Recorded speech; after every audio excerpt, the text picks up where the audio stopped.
My name, as Emma said, was Jeff Callard. I work at St. Joe in Ann Arbor. I work for a ER group called Emergency Physicians Medical Group, which may staff some of your hospitals up north, Grayling, Cadillac, a few others. That's the group that I work for. I've been with them 26 years.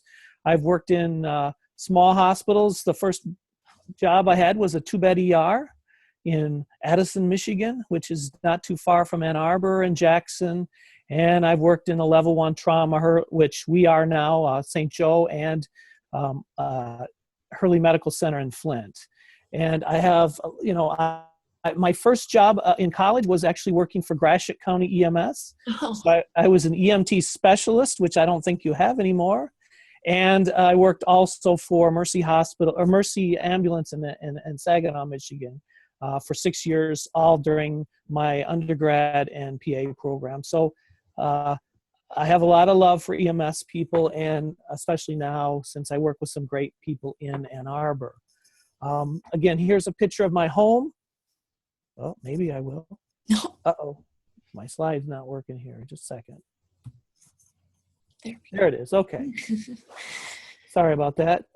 St. Joe is about 100,000 visit ER, so we keep ourselves busy, but we're not a big trauma center, but we do see a lot of sick people. So today, a couple things I want to talk to you about, and we may have a chance to revisit this, but I think asthma is a very important and growing problem every day. We see around the world, and in the ER, I see asthma cases every day, and I'm sure you bring them in, either the ones that call the ambulance because they have no way to get in for a refill of their medicines, or the crashing asthmatic. So I'd like to talk a little bit about both those cases, because I'm going to talk to something at the end of the objectives that I think is going to be so important in the future, and you guys are a key part of that. So I'm going to talk about some of the... Whoops. Oh. Hi, Melissa. Can you go ahead and mute yourself, please? Sure. Thank you. Sorry about that. So I'm going to talk about some of the acute asthma treatments. We're going to talk about strategies for the crashing asthmatic, which you guys I know never see anything like that. We're going to talk about identifying some of the features, distinguishing the moderate and the severe asthmatic, and how can we deal with these things. And one little note I wanted to put in there, and I know you guys have probably talked about it, and Ann Arbor actually has this now, and we're not being reimbursed was the first question I had yet right now, but one of the things of the future, or the future is now, is community paramedics, and you guys are going to play a key part in this. The community paramedics in our area are starting to do some follow-up calls. So if I have an asthmatic or a CHF patient, or a cellulitis patient, a wound care patient that I want to be seen the next day, I will have the community paramedic go out and see them, and they'll either assess them through protocols, or they'll call back to our department through sort of the same thing we're doing here, or what iPad type thing, and they'll give us an update, and we can talk to the patient a little bit. So some of these things, now I'm going to talk to you guys a little bit more. I'm going to go through the whole spectrum of asthma, some of the stuff you'll see, and some of the stuff you may see in the future. I think that is the best way to go through things, and so that's sort of how I've chosen to do it. Some of it may be basic for you, but that's okay. Everybody's got a little different level, because I know how advanced all you folks are, way above me, okay? So I always like to do cases, because I don't know about you guys, but when I am thinking about things or working through cases, if you give me a lot of data, I fall asleep. So if we can talk about the practical aspect of what we're going to do, then it makes more sense to me, and it sticks to me a little bit better. So we're going to go through a bunch of 5 cases, and then we're going to talk about asthma, and then we're going to go through those cases again and some more cases. And so maybe we'll get to put the studies, the research together with the practical aspects. So case number 1, and we're going to leave these to you guys to think about. Case number 1 is a 30-year-old who calls you for shortness of breath and wheezing, common problem. So what do you do now? What do you need to know, and what treatments might you do? Okay, there's a lot of them. Second one, we have a 78-year-old who comes in, short of breath, and I say in the ED, but they come to you first. Their breathing's getting worse over the last few days. They have some coughing, they have wheezing, and they have an important thing that may be noted later is they have some swelling in their legs. The typical 19-year-old asthmatic, maybe not, who comes calling you for dyspnea, dysphagia, trouble swallowing, history of asthma, coughing, wheezing, and guess what? Their inhaler doesn't work anymore. It's not working for them. All right. The next one's a 27-year-old with 3 days of cold symptoms, minimal wheezing, but it's not improving with their meter-dosed inhalers. Their nebulizer at home is also not working. What's going on with them? They're having some mild distress. You notice that they're using their accessory muscles, and their SAT's 95%, heart rate's 110, blood pressure's normal. So what are you going to do in that case to make them start transitioning to feeling better by the time they get into me, if they even need to, because you guys are so good? And then the last case is the 25-year-old whose respiratory rate's in the 40s, their heart rate's in the 140s. They're retracting. They're using all the bad words you don't want to hear. They're retracting. They're using accessory muscles. They're confused. And believe it or not, they're not even wheezing anymore. And they're not responding to anything. So think about these cases. We're going to kind of go through them at the end, and hopefully we'll give you the background and or just remind you of some of the things you're going to want to do here. I'm trying to use some of the cutting edge things. We'll talk about stuff we don't use very often, even in the ER. Some stuff you may not have on the rig, but at least you'll be able to think through these things. And again, you guys do things we don't. You have long transport times. In Ann Arbor, the transport time probably is about 10 minutes for the average. A few of you probably have a little bit longer than that transport time. So these may be helpful to you or even in your protocols as you set those up. So let's talk a little bit about background of asthma. Why is this important, and why did I think it was such an interesting thing? I was fortunate enough to be involved in some national asthma conferences, and I worked with TISA on some asthma, looking over discharge instructions. So to me, and somebody who had asthma as a child, and actually as I've gotten older, it's gotten worse. It's been a problem near and dear to me. So around the world, it's a common disease. It's about 10% in adults have it, and about 30% kids in the Western world alone. That's 300 million people in the world. So you can see that that's a lot of people. That's a lot of EMS calls. That's 17 million people in the US alone.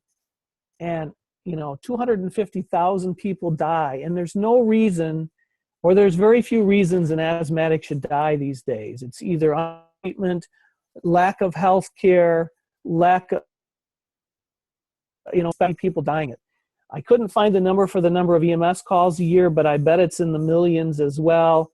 And the numbers every year continue to rise. So asthma, as our environment turns to crap, asthma is becoming a bigger problem as we go along. So asthma is a disease that affects the lungs, as you know, the wheezing, the whistling, the breathlessness, but differently. I feel tightness. And my question is it tightness like your asthma, or is it tightness like your heart attack? So I need to differentiate just like you do. Do we need to do TPA, or do we need to give you asthma treatment? So hopefully they can help you with that, but many times they can't. One of the hallmarks of asthma is nighttime or early morning coughing. And sometimes we treat that a little bit different with the drug that we commonly don't use anymore called theophylline. When I started, everybody was in theophylline. Now, you older guys may remember theophylline patients, but now you rarely will see a patient on theophylline anymore. Episodes, are associated with widespread but variable airflow obstructions. So you'll hear a lot of wheezing. You may hear a little wheezing, and in some of the worst asthmatics, you may hear no wheezing. And the other thing is, it does tend to run in families. So if you have mom and dad are asthmatics, and you have a child you pick up in the ambulance, you may notice the child wheezing with no history of asthma, but you can sort of infer from initial treatment that you may need to go down the asthma route. So asthma is a very important thing that you'll see, diagnosis you'll see both in the ER as techs, as some of you paramedics are techs like we have in our ER, or as EMS on the road. So what is it? It's basically reversible airway flow. It's caused by smooth muscle contraction. Those little lung bronchioles all swell down and contract down. You get vascular congestion. The walls of the bronchiole get inflamed. And then the mucus, as you can see in a lot of these people, they're very mucolytic. They're bringing up a whole lot of mucus on these. And whoops, skipped one. So this is kind of gives you an idea what it's like in their lungs. And I can't tell you, the Michigan Asthma Association, I think, puts out the picture of the little fish who gets out of the fish bowl and he's kind of huffing and puffing and not moving any air. Well, that hits home for asthmatics. That's what you feel like.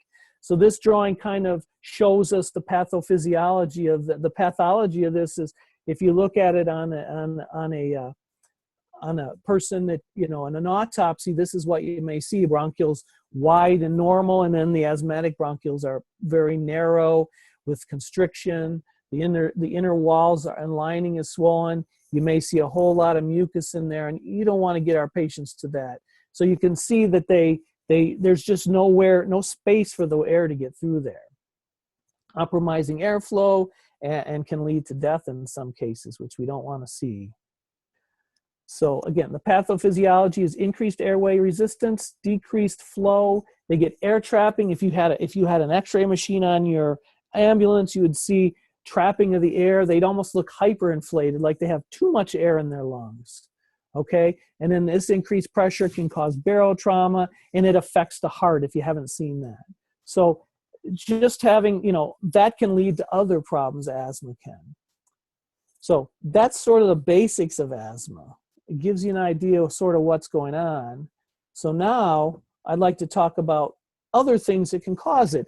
And I remember in EMT school, and then in PA school, and then when I work and teach in the ER, remember one thing: all that wheezes is not asthma. It's you'll see many things that wheeze that aren't. You know, one thing that you see is you may hear breath sounds that are decreased in a pneumothorax, a spontaneous pneumothorax, or a traumatic one. But I've heard wheezing on some of these people. So you don't have the luxury of a chest X-ray. You may see a COPD patient who pops a bleb, you know, which is like a little blister on their lung or a soft spot on their lung, and they may end up with a pneumothorax, but they're still wheezing. So when you're thinking about it and they're not responding, I don't know if this is the one you'd want to put a needle in their chest, but that's definitely a possibility. If you start seeing the shift in their trachea and they're wheezing and you know they're a COPDer, that may be a consideration if you're an hour away from the closest hospital, okay? Let's see, uh-oh, I'm sticking it, okay. There we go. Okay, pneumonia, definitely you'll see that, and you have seen it, I'm sure. There's always a thing that when you see the radiologist draw a red circle or point red arrows on the X-ray, look for something bad, okay? So pneumonia is one case that, thank goodness, you guys don't see much anymore, thanks to the immunizations. When I started in ER and worked on the ambulances, 30 years ago, I've been in ER for 26 years, 27 years. We used to have epiglottitis, especially in kids, and that's where the epiglottis, which is, see if I can show you. This right here is the epiglottis. I don't know if you can see my little arrow, but that's the epiglottis, and you see it looks like a thumb, okay? And there's the airway, and it's blocked, okay? Now that's an adult, and you can see there's some room, but imagine a little kid with a big fat epiglottis like that, and the airway's much smaller. So since we've had the Haemophilus influenza B vaccine, the HIV vaccine, I have not seen, knock on wood, say your prayers every night, a child with epiglottitis. I do some risk management consulting, and my very first case was a kid in Newberry, Michigan, who had epiglottitis and didn't lose the malpractice case because it's a bad outcome, and they had to fly him to Traverse City, and it's a bad thing. But thank goodness for the HIV vaccine. But that's another thing that'll cause wheezing, or it may even cause stridor. But I've heard wheezing in some adults now. We're seeing this again. So think about upper airway problems if the albuterol and other things aren't working. Congestive heart failure can definitely cause wheezing, and many, I'm sure, have seen that. A chest x-ray on the left here shows what a congestive heart failure, you see, you lose the edge of the chest, you lose the edge of the heart here. This is the heart, and you see these puffy areas in here, all through here. That's what congestive heart failure, you get cephalization of blood flow, which is where you get the blood flow going towards the heart or kind of thickened out. So that's another thing to consider. Pulmonary embolism is a thing to consider. And you won't be able to differentiate these things, but I want you to think in your head what things could be doing it and what potentially could be, you know, that the meds you would expect to work aren't working. So again, the main point being all that wheezing is not asthma. And PEs are becoming, we're so good at finding PEs now that we're finding a lot more than we used to. Another big thing, even though this is the wrong area, is foreign bodies, and especially if kids. If you see a kid who's wheezing and whistling and mom says, well, he doesn't have a history of asthma, you may consider a foreign body in his throat or in their noses. You may see green snot coming out of their nose. So, you know, think about those things if they're not responding to what you do. I think in the most part, until you get an opportunity to get a chest x-ray and look at them, and I would definitely, I know a lot of you probably do, is follow up with some of these folks that didn't seem to respond. What was the ultimate diagnosis? So we've actually seen kids who come back 2 and 3 times to the ER, and it's on us, who have wheezing, and they were put on bronchodilators, they were put on steroids, they were put on meds, cough medicines, and none of them responded. And somebody finally said, well, maybe we ought to do an x-ray, and they see a foreign body, and it's the oh crap kind of thing in your head. Okay, so the differential diagnosis, again, upper airway, this little x-ray shows croup. I'm sure you've all, if you don't have kids, but croup can cause it. GERD can cause asthma symptoms, okay? People that lay flat and get esophageal reflux, too much gas and acid in their stomach will get GERD. And then the old bronchiolitis, the colds, the bronchitis, the bronchiolitis in kids where they're just pouring out the mucus and they're wheezing and whistling, those can cause it too. For the most part, we start to treat them initially the same way until we get the opportunity to do some imaging or to do some other tests that probably you guys don't have available. But keep things in mind when you're trying things again and they don't respond as well. Heart failure, we talked about.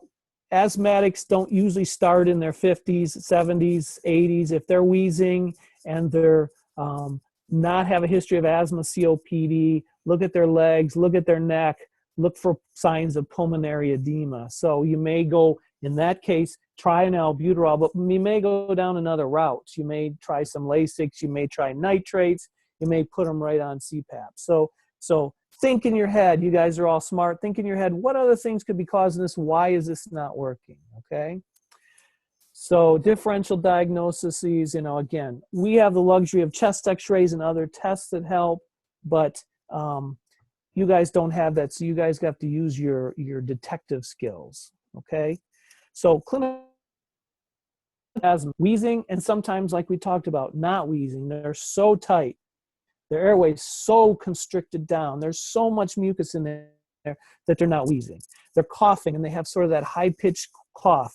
They complain of chest tightness. You know, is it a heart attack? Is it asthma? They can sometimes help you. Sometimes they can't, okay? Short burst, dyspnea on exertion.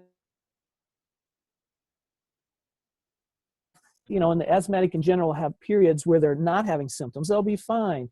They're on their daily medications, and then they have their rescue inhalers, okay? So keep these things in mind when they're feeling pretty good, okay? So how do you evaluate them? You look at their chest. You listen to their lungs, obviously. You'll hear the wheezing. You'll see them sitting upright sometimes.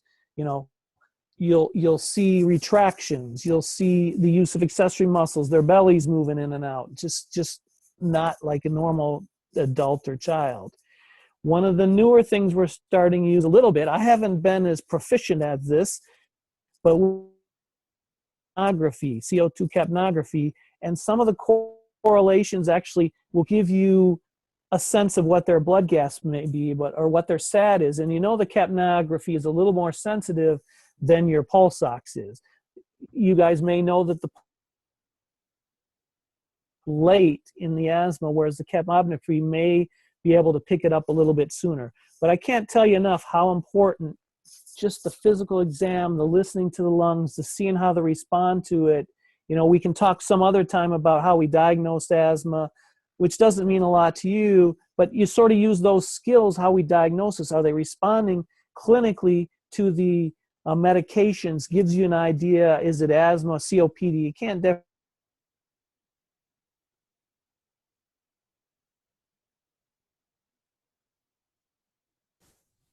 Jeff?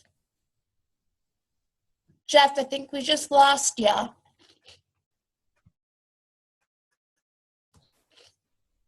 I can hear you now.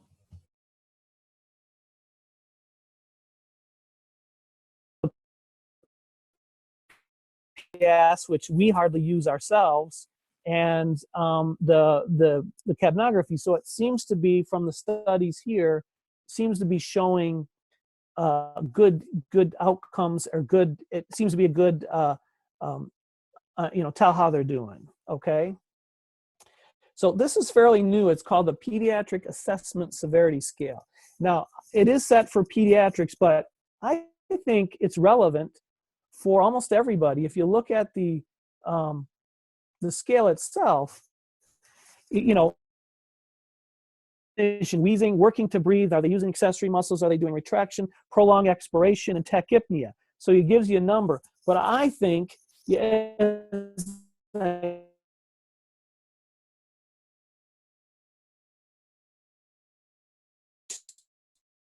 this to people, and we talk to medical students and residents as well, this PASS scale to get your treatment, decide what your treatment's going to be. So this is a scale that we actually, all of us at St. Joe's, and now most hospitals that take pediatrics are keeping on. I mean, we keep all the important things on our badge, on the back of the badge. And when you flip the card over for my ID to get into every kind of room that I can get into, and it'll have the PASS score on it, and then I need to document that. So I think you guys can adopt something like this, but I think this is a simple one to help you guide your treatment through them. You know, you do a PASS score initially, and then you can do one later and see how they're responding. And then we'll talk a little bit later on how you can use these numbers to help you guide your treatment, okay? So, you know, I don't know if I'm reaching anybody or not. This is a weird way for me to do a lecture. I'm usually wandering around. I'm having a really hard time right now sitting still. I'm using my hands, but I know you don't want to see my ugly face blocking the slides. So, you know, so are we getting through or not? We'll see when we do it. So when I started in PA school in 1986, this is what a ward looked like in an asthma floor. Every single one of these people would have been on a theophylline drip. They were kind of afraid to use albuterol back then. They didn't use it as much. Theophylline is a god-awful, horrible drug. The therapeutic window was like 18 to 20, and either it didn't do anything or they vomited their guts out. So it was a horrible drug. They're all on these drips. You had to check their level every few hours. And you guys, and one of the worst cases I ever saw in my life of an overdose was a drug called Theodore, which was a long-acting theophylline. So this guy took tons of pills, and it just kept releasing and releasing and releasing this theophylline, and it killed him finally. And it was the highest level ever recorded that we could find in the literature, and that was at Flint and Hurley, okay? So theophylline was a horrible drug. Thank goodness we don't use it except for rare occasions, except for coughing at night. And occasionally there's still a few people on it that were afraid to take off, but we keep them at lower doses, okay? So always think when you're looking at your treatment, I don't have to tell you this, most of you guys are probably instructed, is ABC.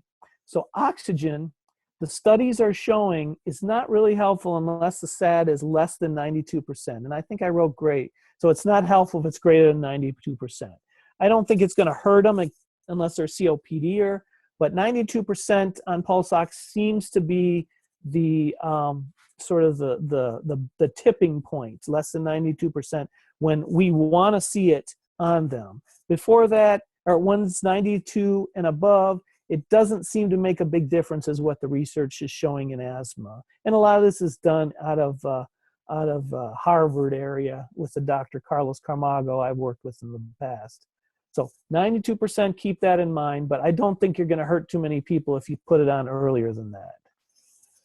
So when you talk about asthma, we talk about two different kinds of meds. Long-acting, which we don't usually use too much in the EMS or even in the ER.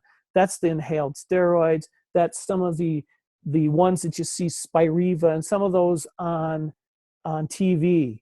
And they've actually shown if you start using some of those during an asthma attack, you actually have a higher death rate. So we stay away from long-acting drugs. When there's an acute exacerbation of asthma, we stop the long-acting drugs and we put the quick response drugs, the short-acting drugs, and we'll talk about those in a minute. And you'll always base your treatment on the severity of the symptoms. Are they mild? Are they moderate? Or are they so severe they're not wheezing, they're short of breath, and you're ready to pull the plastic out and put a tube down them? And most asthmatics nowadays shouldn't need to go to the tube, but occasionally they do. Thank goodness I haven't had to tube an asthmatic in a couple years, okay? We're using other strategies that seem to work. So that's sort of the last kind of goal there, is to do the intubations, okay? So the mainstay of emergency department EMS asthma treatment is going to be your short-acting beta agonist. You all know albuterol. Albuterol is a bronchodilator. It opens up the lungs a little bit. It may help a little bit with the secretion. We use it, and hint, hint, if there was a red circle around this, a question may be something like, MDIs, are they as good as nebulized? All of us intuitively think that a nebulized treatment is a lot better. But the truth is, if you use an MDI with a spacer that I'll talk about in a minute, or if you do a nebulized treatment, if you did a study, which has been done a couple times, the studies show you get the exact same amount with a spacer. So if you can tell, if you want to have an impact on an asthmatic's life that you pick up in EMS, you look at their meds, you see they have an inhaler. If you could watch them use their inhaler, you would probably laugh, because most of them don't use it right, even though they've probably been using it for years. But if you can help tell us that they need a spacer, or if you can build a spacer, which I'll show you in a few minutes, you can actually save them 5 ER visits a year. So the truth is, if you don't have your nebulizer in the ambulance, or if you are, you're on a running race and you're with your kid and another kid has an asthma attack and there's no nebulizer there, if you can get an MDI and create a spacer, you can do just as well until you can get more care.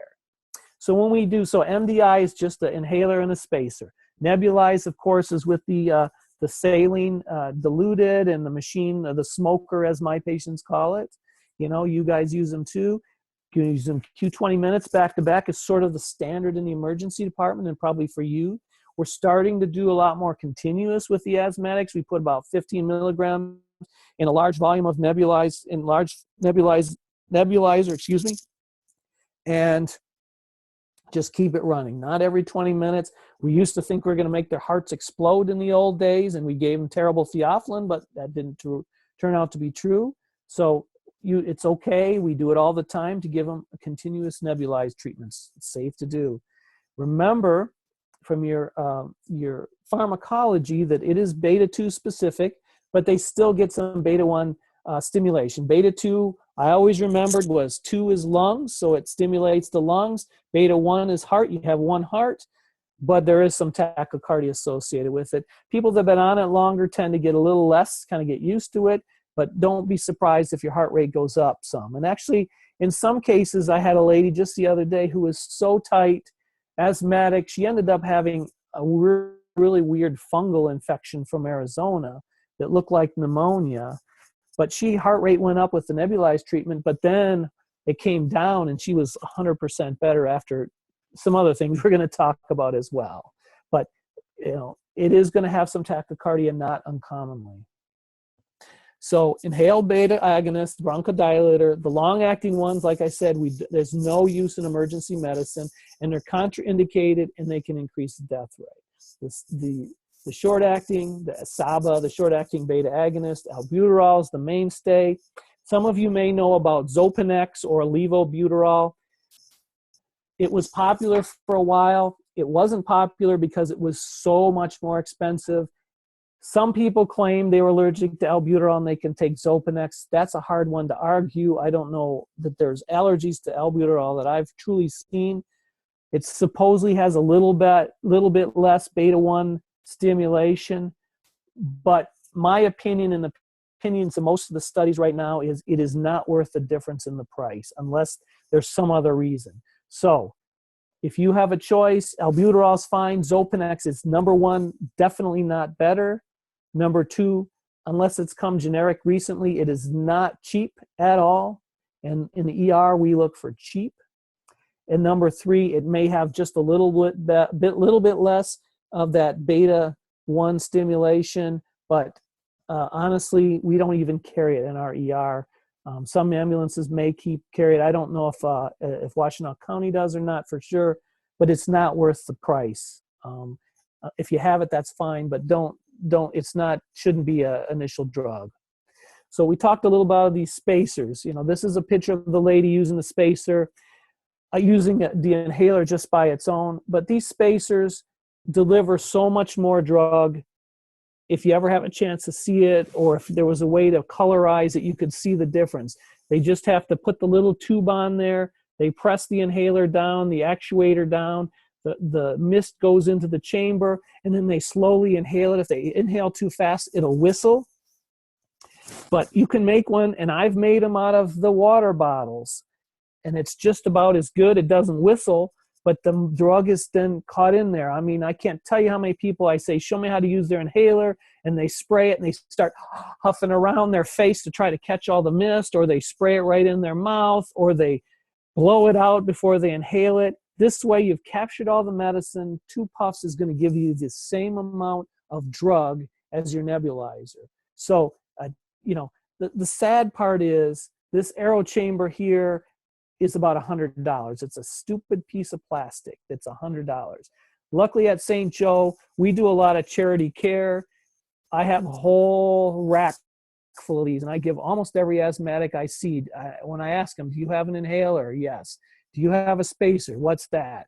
I give them a spacer. It works so much better. And in kids, I had little kids who couldn't use an inhaler when I started, and I would try the aero chamber with it, and they have little smiley faces and elephants on some of them, but they could use those, and they went from coming in sometimes 10 times a year to maybe once or twice a year when they got little bugs. So I can't stress enough how important something like that is. And even for you, if you've got kids with asthma, or if you even, again, are out somewhere where you don't have your paramedic equipment, that you can use this, and you can make a cheap one with just a water bottle.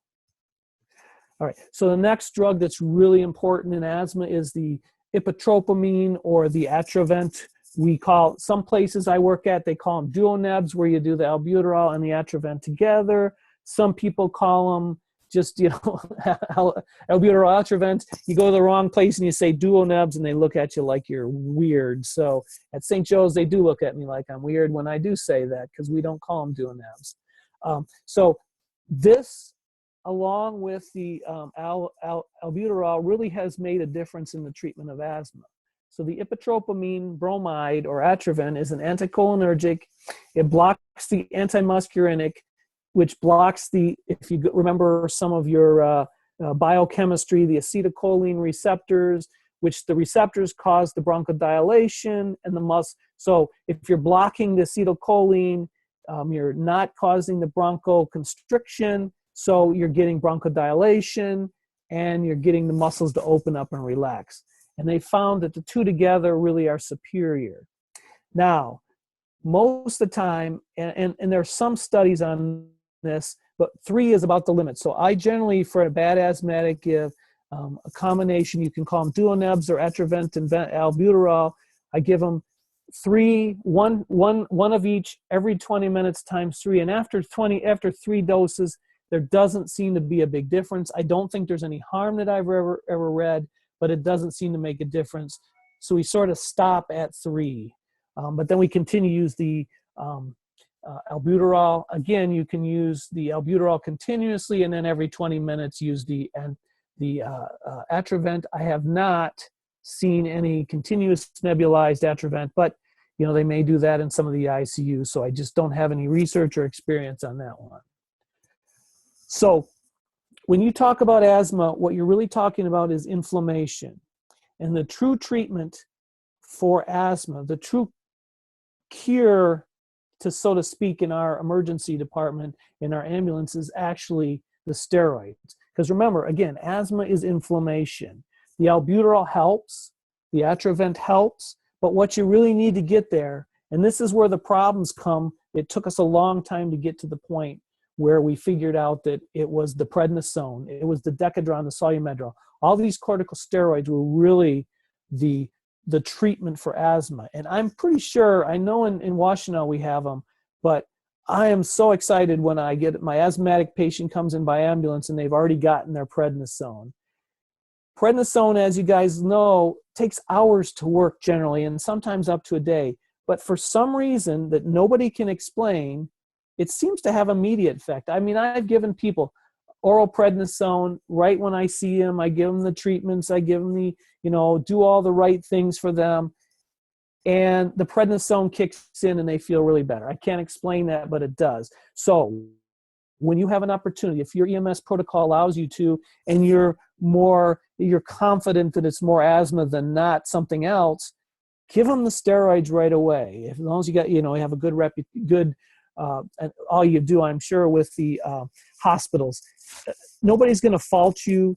About the only people could potentially suffer a little bit are the diabetics, but one dose is not going to harm too many people at all. If they say they're allergic to prednisone, they're probably crazy but there's crazy people there, so it's hard to argue. But if there's no reason, no absolute contraindication, please go right ahead and give them prednisone. And we're giving it earlier, and we're giving it more often, even to minor cases. In children now, we will tend to give them Decadron. Now, prednisone is a once a day. Decadron is great in the ER, especially because I can give a kid 10 milligrams of prednisone, and it's like taking 10 milligrams of Decadron, and it's like taking 3 days of prednisone. So that really helps. And when I'm trying to discharge, when you're talking money and you're trying to discharge a kid, so the family does, even though prednisone's dirt cheap, if any of you had to take it, it tastes awful. It's bitter. Even the kids' prednisolone that are supposedly flavored tastes awful. Now the Decadron doesn't taste so bad, but there's not really something there's not an equivalent for kids for Decadron at home. So what we do is we actually take the IV prednisone, 10 milligrams, I squirt it in a little medicine cup. I pour in a little bit of, or the nurse actually does. I don't do that work because I'm no good at it. They're smarter than I am. But we pour the Decadron in with some sugary syrup, but usually some cherry syrup, and they drink it down, and now they're covered for 3 days. Now, one thing that we've been taught, I've actually argued with admitting physicians with, but the research proves that I'm right. As long as a person can swallow, oral prednisone, oral Decadron is equivalent to IV. Equivalent. There's no difference. The only time there is a difference is they can't swallow it because they're vomiting, and they can't swallow it because they're breathing so hard they can't swallow it, okay? So if you have oral, please go ahead. You do not have to start an IV on these people. Give it to them orally if you can. And that could be another question somewhere down the road, okay? But prednisone, Decadron, SWBAT are all fairly equal, and oral is very acceptable. And I used to get pushback. Well, how come you didn't give your asthmatics IV SWBAT? Because it's the same. No, it's not. Don't call me back after you give it IV. So instead of calling them back, we sent a whole bunch of emails about every study that was ever done. And they finally stopped arguing with us, okay? So oral is just as good as IV. Don't be afraid to use it as long as they can tolerate it. Inhaled steroids.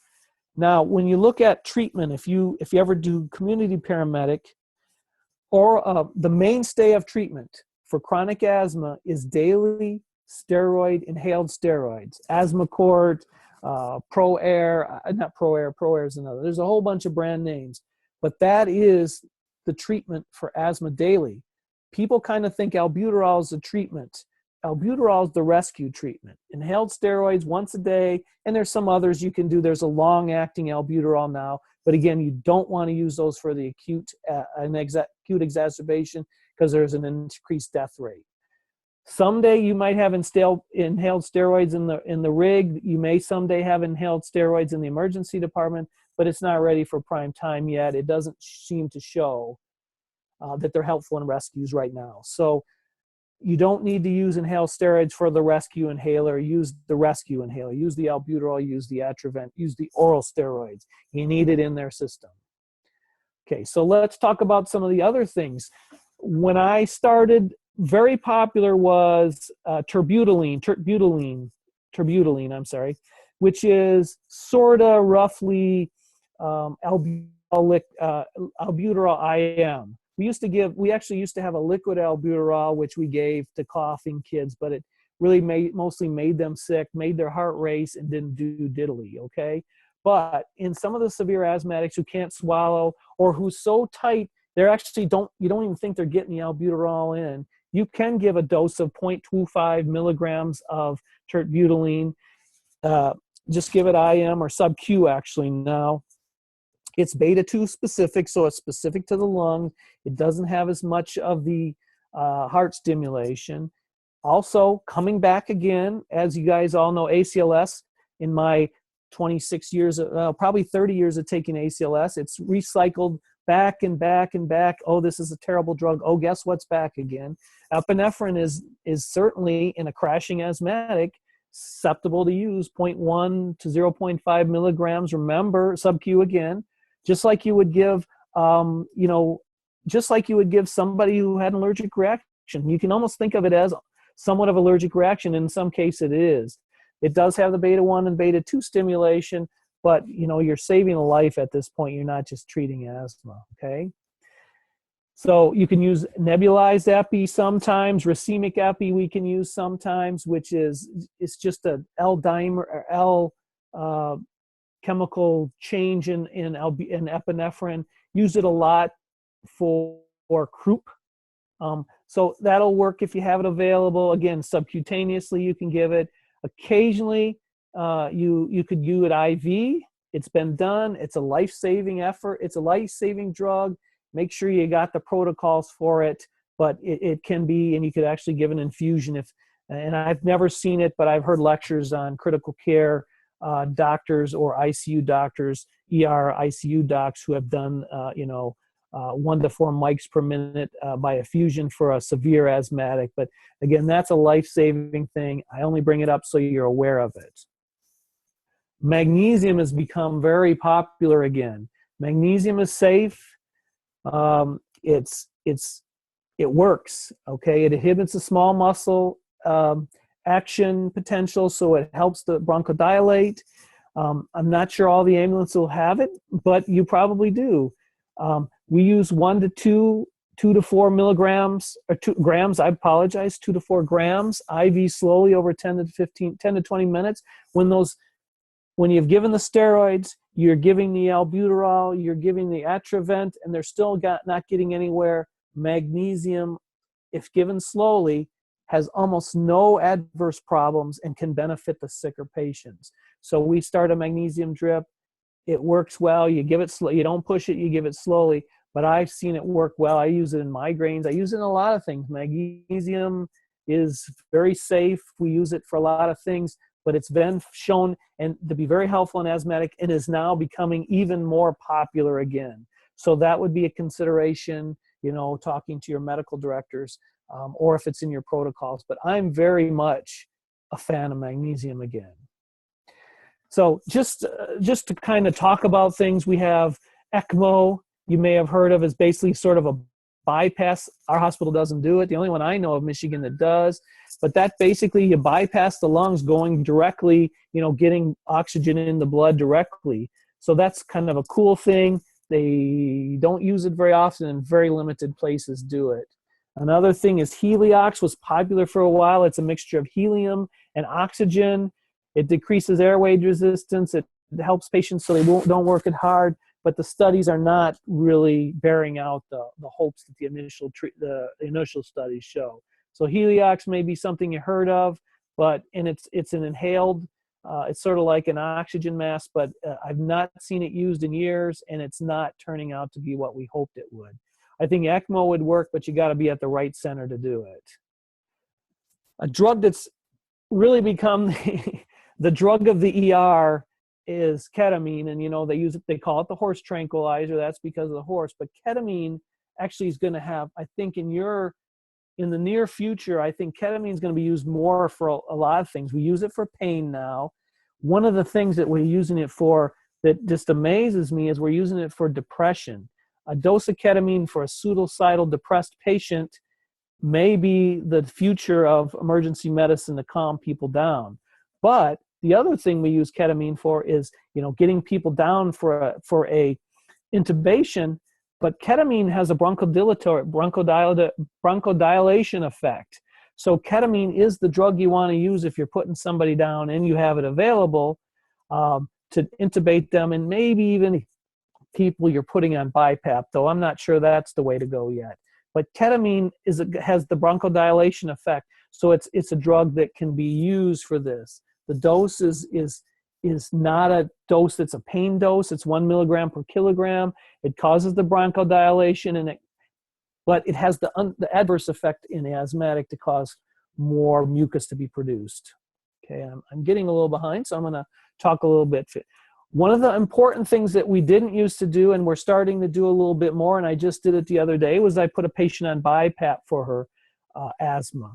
She was tiring out. I didn't want to tube her, and she didn't want to be tubed. We did the magnesium, we did the steroids, we did the oxygen, we did the treatments, and she was tiring out. Not bad, but she was starting to get tachypnic more. She was never confused. So we tried some BiPAP, and we were still aggressive with the treatments, and she actually turned around. Her blood gases turned around, and she was looking great when we took her upstairs. So BiPAP is something that I think is going to become more popular. It was a little bit feared for a while, but it's going to become more popular. It, again, assists the breathing. It reduces the amount of energy they're putting out, so they're not tiring. And it recruits, actually, some of the studies show it recruits the alveoli to actually help with the gas exchange, which is what you want to have done. It can avoid the early intubation, like we said.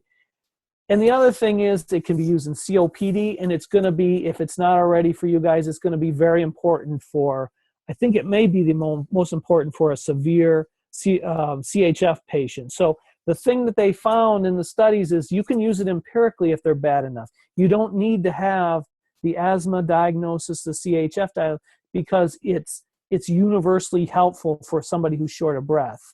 The hard part is they need some coaching and reassurance, because I don't know if you've had it on, but it breathes for you. Once people kind of get used to it, they do much better, but definitely it's going to be something, another one of those resources in your bag. So some of the inclusion criteria for this, just to give you an idea, since some of it's new for some of you: respiratory failure, COPD, asthma, poor response to the treatment. We talked about the end-tidal CO2. They're starting to use accessory muscles. They can wear a mask. You have people with beards. And I actually saw an interesting study for the future. They just showed a guy where they put the what do they call that? The IV sites on their beards, and they created a area that was easier to work with to make the masks fit better. So another kind of neat tool that ER doctors and paramedics and EMTs come up with the greatest things with the least amount of resources. So if you ever have an IV site, op site, whatever you want to call the brand you have, if you ever have an IC, those clear plastic ones, put it over a patient's beard, and that actually makes it a little bit easier to fit the masks. And I just actually saw that yesterday. I didn't even have a chance to put the pictures in. Exclusion criteria are people can't tolerate it, recent abdominal surgery, the morbidly obese are hard to get the masks on, and if they're too confused to tolerate it, you may need to put the tube down them. And those are the main ones. When to discontinue it, so you have a long transport time. If they're deteriorating, you got to tube them if they can't tolerate the mask. If they're unstable, or if you suspect a pneumothorax. You can always, sometimes they get better, they're breathing easier, they're not using excessive muscle, so you can actually discontinue because they're doing better, and that's what we did just the other day. So the settings, I had trouble getting my respiratory therapist to tell me the settings, but I think they're basic settings, and you put it at about 6 to 8 breaths per minute, believe it or not. So you want to slow them down, but they're getting the good breathing. But that's one of those we may need to research a little more, and I can email that out when I get better data on that one. So intubation is the last resort. It doesn't actually fix the problem or the underlying problems. It just helps you until we can get there. If you're doing rapid sequence intubation and you have ketamine, think about using ketamine. Remember that now you're just doing ACLS, but continue your treatments once you get the tube in. You're going to do just 6 breaths per minute because you don't want to overventilate them. You can blow some of those alveoli and cause a pneumothorax. So special considerations are pregnant ladies. So there are some risks potentially with using some of these treatments long-term. So low birth weight, preeclampsia, increased risk of C-section, but those are all relative. Remember, you got the short-acting medicines seem to be safe. Bursts of steroids appear to be safe in the research. The risk of a bad outcome for the patient is much worse than the risk of medication bad outcomes. Remember, you have 2 patients. If mom's dead because you're afraid to use it to hurt the baby's dead. So you got 2 patients to worry about. So take care of the mother in this case, which will help the baby. So we'll go back to our PASS score here. And use this to kind of guide some treatments. So we've talked about the medications we're going to use and some of the procedures we're going to use to do this. And now we'll talk about how we can use the score. So when you got a PASS score of 1 to 2, and I should sneak it down there. So you got, some moderate wheezing and maybe some moderate, prolonged expiration. Whoops. Then you got a SAT that's around 90%. So you obviously want to put them on oxygen, because they're below the 92%. You want to give them the albuterol. You want to give them the Atrovent, which I don't hear, and you want to get those steroids predicted, okay? The PEF is not something that I find to be that helpful, which is the expiratory function. So that's sort of blowing into the tube to get a number. I don't find those that helpful because most people don't do them, so you don't know what their baseline, and there's so much variability in those that I don't like those. So I think the PASS score, the pulse ox, and maybe some of the other tools you have would be better. So the moderate asthmatic, you want to get the oxygen going again, you want to get the albuterol, you want to get the Atrovent, you want to get the steroids, and now you're thinking about the magnesium, okay? And these are, again, part of the PASS score guidelines, so they're published in the literature if you want to Google them. So the mag sulfate, again, it's 25 to 75 milligrams per kilogram, but that's about, here they say 2 grams max. It's usually 2 to 4 sometimes.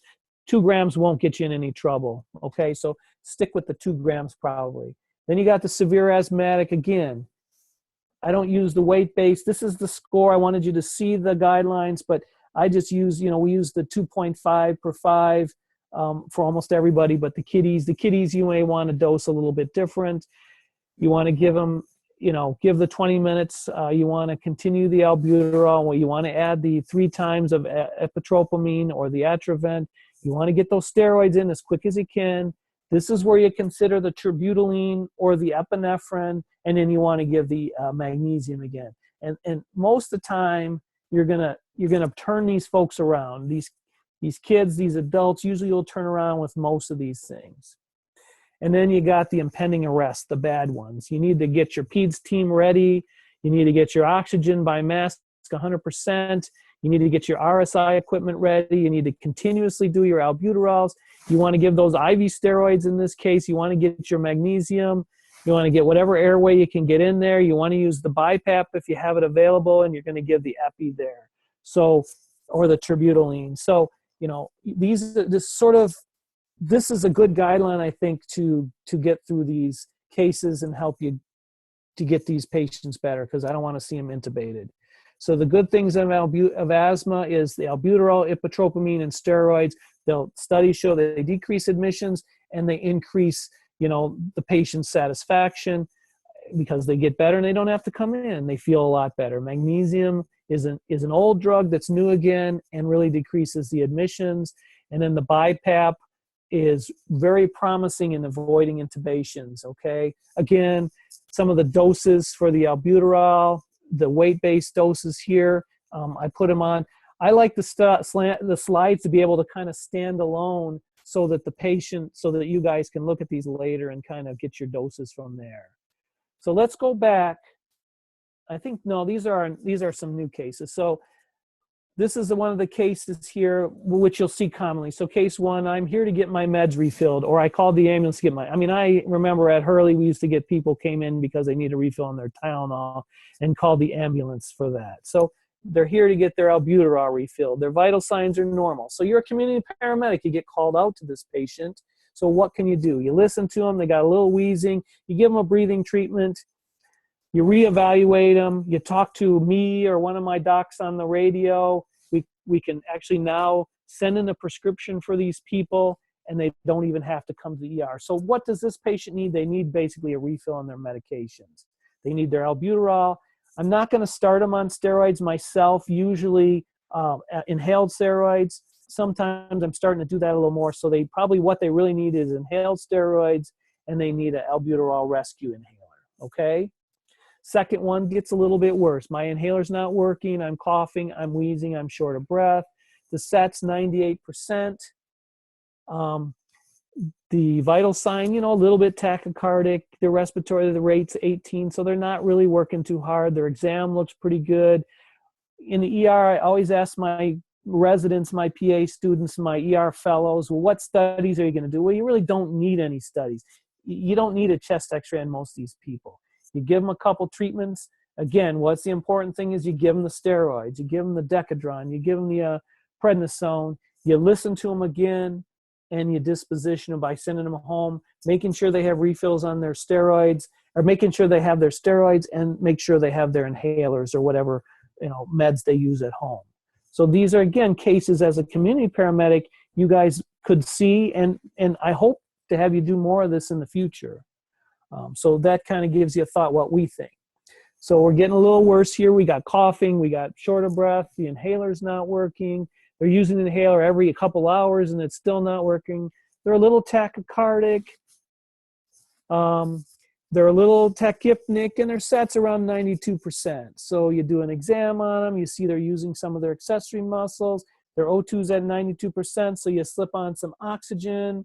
You give them the treatments, you give them the albuterol, you give them the Atrovent, you give them the steroids, and a lot of these patients will, again, turn around pretty good. You've added the Atrovent. I don't think they're sick enough right now using our guidelines, and this person will usually turn around, and a lot of these people can be dispositioned back home. And you want to make sure you send them home with steroids and make sure they have their meds, okay?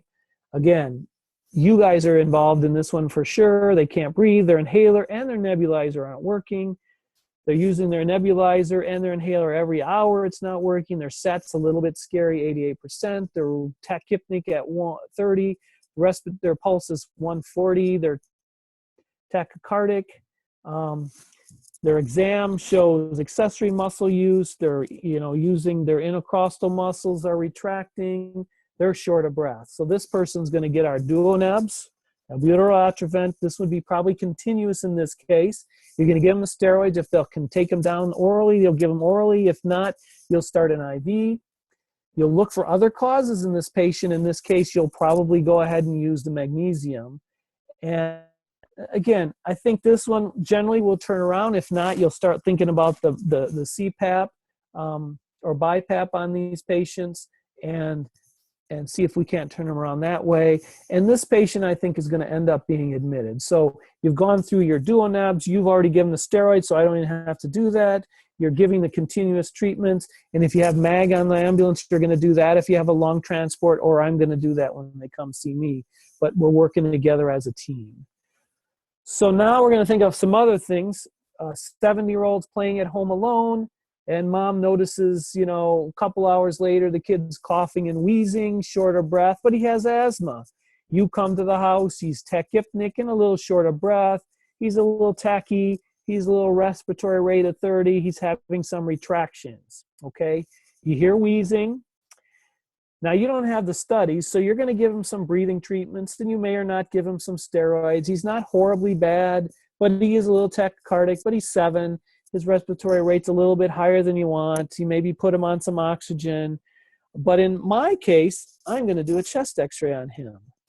And what you're going to see is the kid was playing around the house earlier in the day, and the family had just bought, a new table from this famous Swedish company that we have over in, I think, Plymouth area.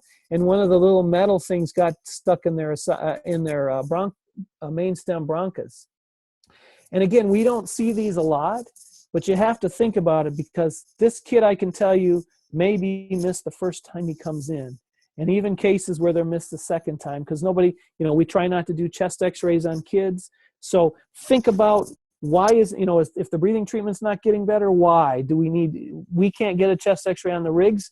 But some of the community paramedic groups actually are doing some of this stuff, and they send x-rays to us, but it doesn't take any kind of expert to see something's wrong there, okay?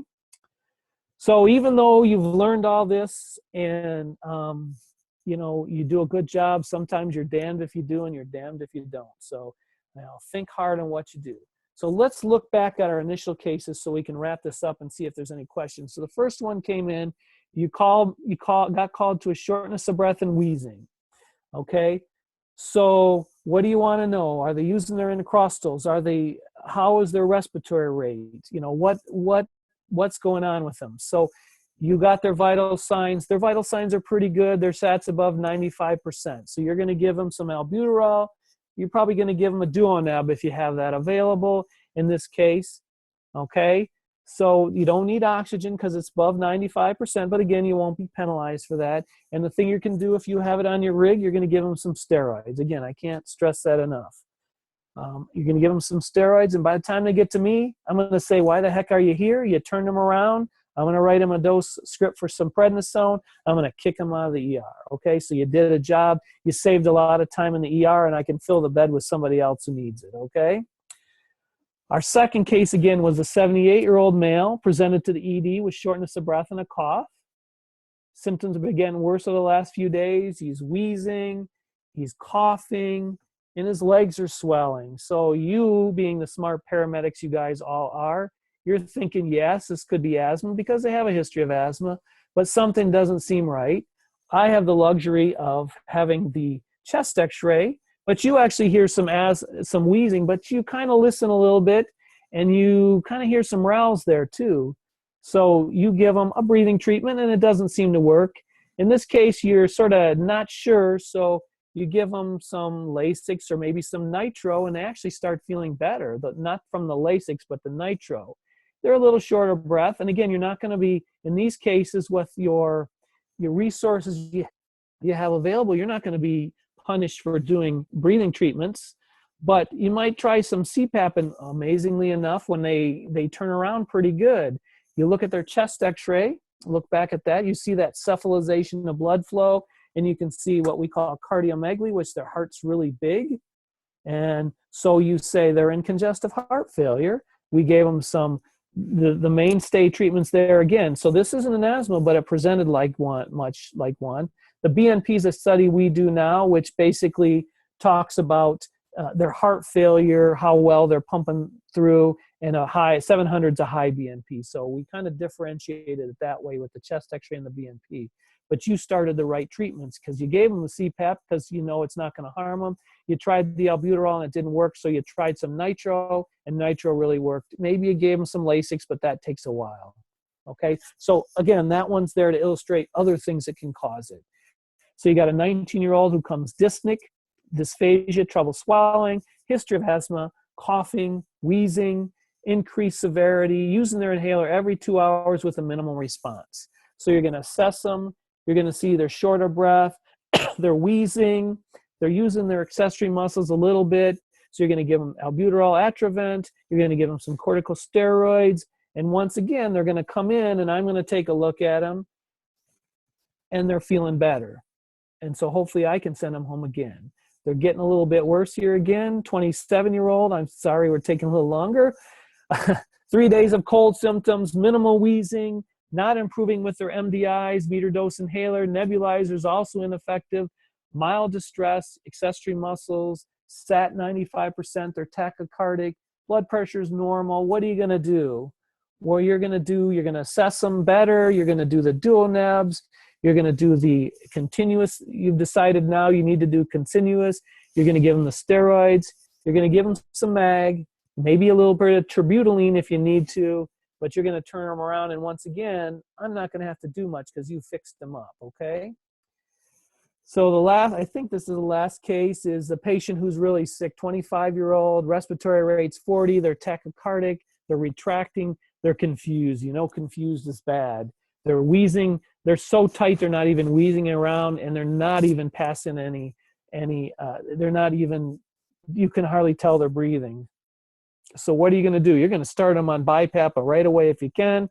If you can't, you're going to get ready to put the tube down. You're going to give them the continuous albuterol. You're going to give them the Atrovent.